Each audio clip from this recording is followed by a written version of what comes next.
ক্যারে মিলন, আজকে কী দিয়ে নাস্তা করাবি? হ্যাঁ, চল আজকে রুটির সাথে মধু দিয়ে খাই। মধু দিয়ে নাস্তা করলে খুবই মজা লাগে। দূর বেটা, আমি ওইসব মধু টধু খাই না। ওইসব মধু মৌবাসি মুখে করে আইনা জমায়, ওই মুখের মধু আমি খাই না। দোস্ত, তাহলে মধু বাদ দে, দুটো ডিম নে। হ্যাঁ, দুটো মুরগির ডিম দিয়ে দুজনে মিলে নাস্তা করি পেট ভরে, ঠিক আছে? দূর বেটা, আবার কিসের মুরগির ডিম?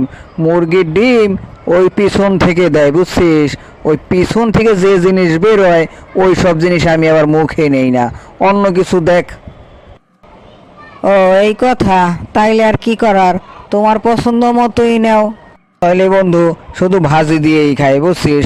ভাজিতে সেই ভিটামিন, হ্যাঁ, ABCDEFG এই থেকে একবারে জেড পর্যন্ত সব ধরনের ভিটামিন এই সবজিতে আছে, বুঝছিস? ভাজি খা, তাই ভালো।